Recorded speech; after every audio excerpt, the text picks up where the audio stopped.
Hello everyone, welcome to my YouTube channel. तो आज मैं आपके लिए हिंदी पेडागोजी के टैग वर्ड्स लेकर के आई हूँ। ठीक है। और ये आपके चाहे पेपर फर्स्ट है चाहे पेपर सेकंड, दोनों के लिए ही ये आपके टैग वर्ड्स हैं। दोनों के लिए ही हम इन टैग वर्ड्स को सीखेंगे। और साथ ही साथ एक बार अगर आपकी हिंदी पेडागोजी पर पकड़ बन जाती है तो दूसरी भाषा, चाहे आपने इंग्लिश ली है चाहे आपने संस्कृत ली है, तो वहाँ भी आपकी पेडागोजी मजबूत होती है, क्योंकि आपकी वहाँ सिर्फ भाषा बदलती है, पेडागोजी नहीं बदलती। और इसलिए मैंने इनको इंग्लिश में भी लिख दिया है। ठीक है। तो चलो शुरुआत करते हैं सीडीपी और ईवीएस के टैग वर्ड्स। आशा करती हूँ आपने पढ़ लिए होंगे। तो देखो, सबसे पहले हम देखेंगे पॉजिटिव। तो पॉजिटिव है में है आपका भाषा प्रयोग के विविध अवसर। ठीक है, यानी बच्चे को आपको भाषा प्रयोग के विविध यानी बहुत सारे अवसर उपलब्ध कराने हैं। बच्चा जितना ज्यादा बोलेगा, अपनी भाषा का प्रयोग करेगा, ठीक है, और आपके बच्चे की भाषा चाहे कोई सी भी है, ठीक है, उसको आपको ज्यादा से ज्यादा बोलने के अवसर देना है, क्योंकि आपका बच्चा ठीक है, छोटा बच्चा है, प्राइमरी लेवल पर बच्चे को आपको ज्यादा से ज्यादा। और बात जूनियर लेवल की कर लेते हैं। तो यहाँ भाषा प्रयोग के विविध अवसरों के साथ साथ आपको कुछ ग्रामर के नियमों को भी बच्चे को सिखाना होता है। दूसरा है आपका समृद्ध भाषिक परिवेश, यानी एक ऐसा माहौल बनाइएगा जैसे कि आपकी कक्षा में जब बच्चा आता है तो ऐसा नहीं है कि वो भाषा उसको बिल्कुल भी नहीं आती। जब तक बच्चा भाषा बोलना नहीं सीखता है तब तक उसको स्कूल भेजा भी नहीं जाता है। वो अपनी मातृभाषा से लैस आता है, समृद्ध, यानी उसको अपनी मातृभाषा पूरी तरीके से आती है जब वो आपके स्कूल में आता है। ठीक है। अब सिर्फ यहाँ क्या करना है, सिर्फ यहाँ आपको उसकी भाषा को थोड़ा-सा परिपक्व बनाना है, ठीक है? जो उसकी त्रुटियाँ हैं, उनको दूर करना होता है। ग्रामर के नियमों के अनुसार उसको ये सारी चीज़ें सिखानी होती हैं, ठीक है? दूसरा है अर्थ निर्माण व समझ। आपका बच्चा जो भी बोले, ठीक है? उसको पता होना चाहिए कि वो क्या बोल रहा है, ठीक है? और इन उसका अर्थ समझ उसके अंदर होनी चाहिए। वो जो भी पढ़ रहा है, ठीक है, जूनियर लेवल पर, यानी बच्चा जो भी पढ़ रहा है, ठीक है, जो भी लिख रहा है, जो भी बोल रहा है, तो उसका उसको अर्थ, ठीक है, और समझ अवश्य आनी चाहिए। आगे बढ़ेंगे हम। ठीक है। तो जैसे कि बहुभाषिकता, पहले हम पॉजिटिव पॉजिटिव देखते हैं। बहुभाषिकता को संसाधन बनाना। आपकी कक्षा में, ठीक है, हो सकता है कि बहुत से बच्चों की भाषा अलग-अलग हो, ठीक है? आपकी भाषा अलग हो, आपके बच्चों की भाषा अलग हो, या आपकी कक्षा में ही 2-3 तरह की बोली बोलने वाले बच्चे हों, ठीक है? तो ये क्या है? ये यानी अधिगम में ये बाधा नहीं है, आपको बाधा नहीं माननी है। यह एक बहुभाषिकता क्या है? बहुभाषिक एक संसाधन है, संसाधन का काम कर सकते हैं, यानी आप उनकी भाषा को सीख सकते हैं और आप उन्हें अपनी भाषा सिखा सकते हो। बच्चे भी एक-दूसरे की भाषा सीख जाते हैं। देखो, भाषा क्या है? देखो, भाषा अर्जन और भाषा सिखाना, ये 2 अलग चीज़ें होती हैं, यानी अधिगम और अर्जन। तो आपको बच्चे को भाषा का अधिगम नहीं कराना है, बच्चे को भाषा का अर्जन कराना है। अर्जन क्या है? यानी बच्चे जो अपनी उसकी मदर टंग होती है, अगर उसके घर में मराठी बोली जाती है, उसके घर में हिंदी बोली जाती है या उसके घर में अंग्रेजी बोली जाती है, उस भाषा को बच्चा बिना किसी किताबों के, बिना किसी शिक्षक के अपने आप से ग्रहण करता है, सीखता है, ठीक है? तो यानी उसके घर का माहौल है, समृद्ध भाषिक परिवेश है, तो उसी भाषा को वो अच्छे से सीख लेता है, ठीक है? दूसरा है आपका मातृभाषा का सम्मान और स्वीकार्यता। आपको बच्चे की जो भी उसकी मदर टंग है, ठीक है? हो सकता है आप इंग्लिश पढ़ा रहे हो लेकिन बच्चे की मदर टंग हिंदी है, या आप हिंदी पढ़ा रहे हैं, बच्चे की मदर टंग इंग्लिश हो या कोई दूसरी हो, अदर स्टेट में अलग-अलग होती हैं, ठीक है? तो आपको उसकी मातृभाषा को सम्मान देना है, स्वीकार करना है, और साथ ही साथ उसको जो भी आप लैंग्वेज सिखा रहे हो, उसको उसकी मातृभाषा से कनेक्ट करके सिखाना है।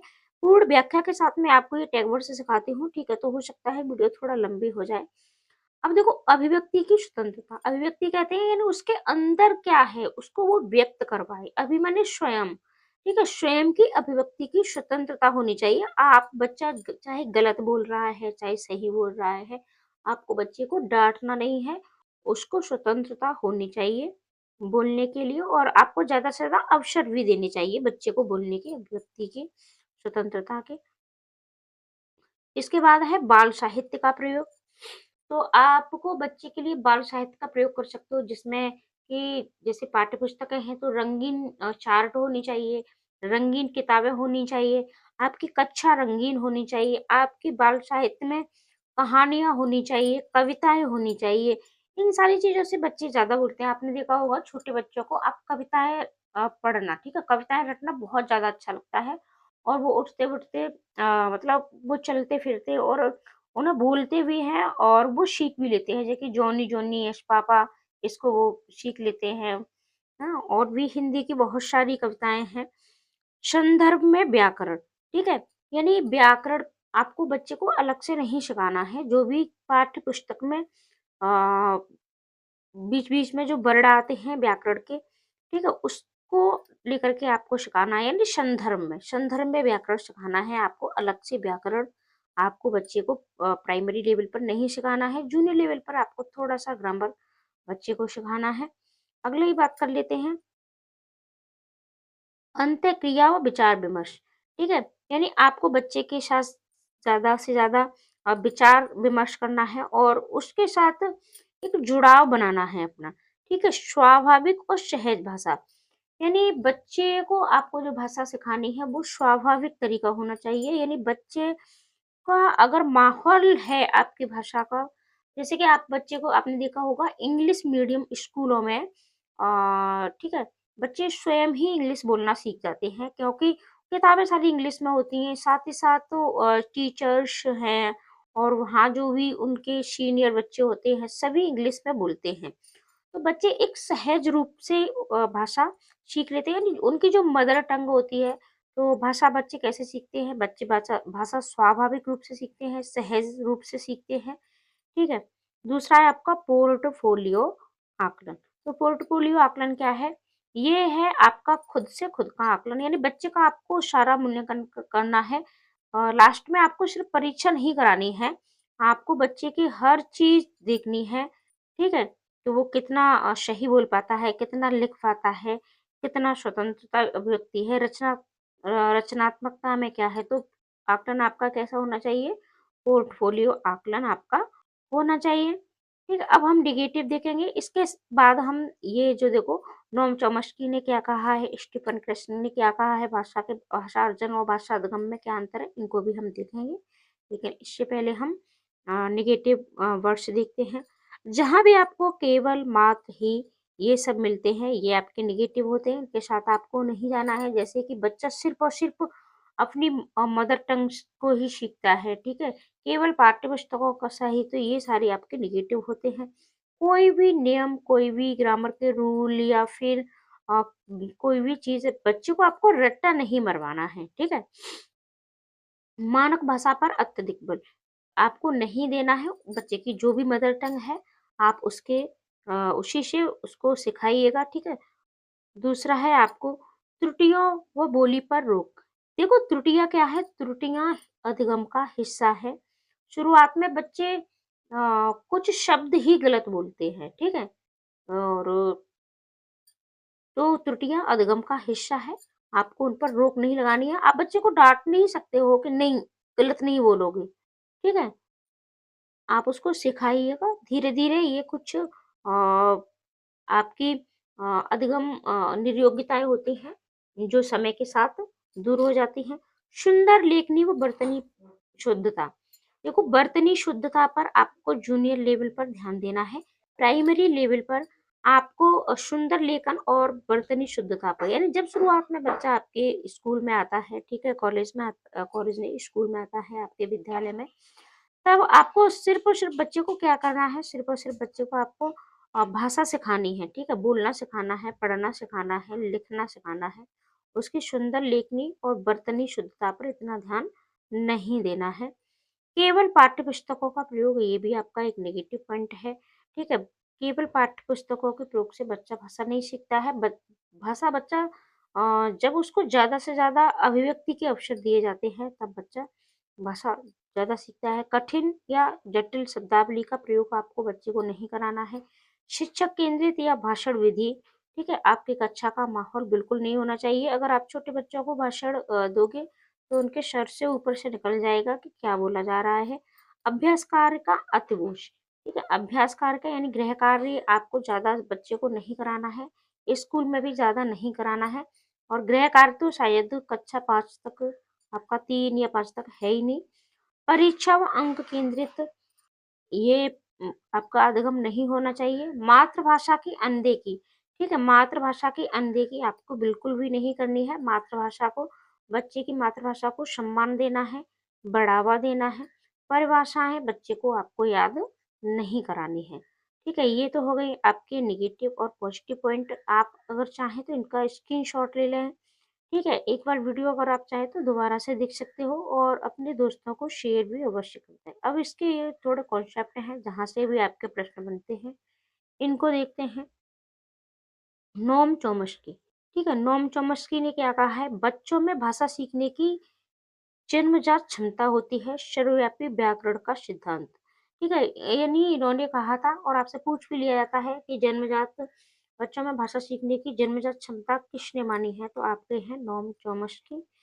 और स्टीफन क्रेशन ने क्या कहा है, इन्होंने कहा है कि बच्चे को उसकी वर्तमान क्षमता से थोड़ा उच्च स्तर का समृद्ध भाषिक वातावरण मिलना चाहिए। ये बच्चे की जो भी क्षमता है उससे थोड़ा सा उच्च स्तर का, आपको बच्चे का जो भाषा का माहौल है, तो बच्चे अपने आप से ये सारी चीजें सीख जाता है।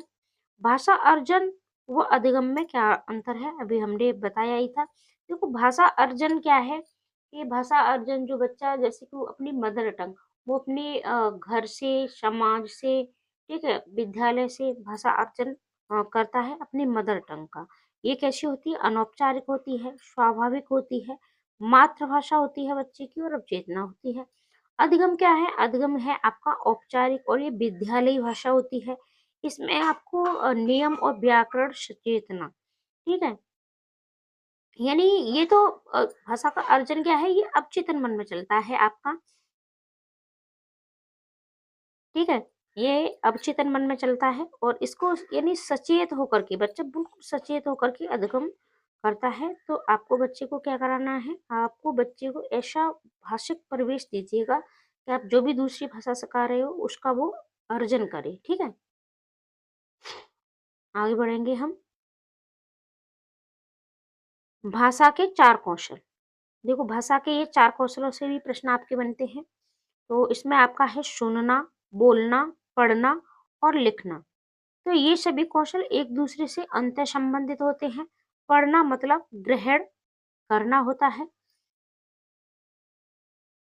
और यहाँ से भी आपका प्रश्न पूछ लिया जाता है, ठीक है। और इनकी LSRW, यानी सबसे पहले बच्चा क्या करता है, सबसे पहले बच्चा सुनना सीखता है, ठीक है। सबसे पहले सुनना L, फिर बोलना S, फिर पढ़ना R, और फिर सबसे लास्ट में हम रीडिंग सिखाते हैं W। तो LSRW, ये थ्योरी भी आपको याद रखनी है, यहाँ से भी प्रश्न आपका पूछ लिया जाता है। फिर है आपका बहुभाषिकता। तो आपकी कक्षा में, ठीक है, आपकी कक्षा में जो बहुभाषिकता है वो क्या है, एक संसाधन है, ये कोई समस्या या बाधा नहीं है। आप बहुभाषिकता आपकी कक्षा में एक संसाधन है। TLM यानी बाल साहित्य, समाचार पत्र, होर्डिंग, साइन बोर्ड, चार्ट्स बच्चों में सहज भाषा विकास को बढ़ावा देती हैं। तो इन सब का ज्यादा से ज्यादा आपको प्रयोग करना है। अर्थ ग्रहण पर बल, पढ़ने का सबसे मुख्य उद्देश्य पाठ्य वस्तु को का अर्थ समझना होता है, न कि केवल शुद्ध उच्चारण। संदर्भ में व्याकरण, व्याकरण को अलग से रटाने के बजाय पाठ या कहानी पढ़ाते समय संदर्भ के साथ सिखाया जाना चाहिए। बच्चे की भाषा और उसकी त्रुटियों को स्वीकार करना चाहिए। त्रुटियां अधिगम का प्रक्रिया का एक स्वाभाविक हिस्सा है। तो मिलते हैं ऐसे ही अगली वीडियो में। वीडियो कैसी लगी कमेंट करके अवश्य बताना, और ज़्यादा से ज़्यादा अपने दोस्तों को शेयर भी कर देना।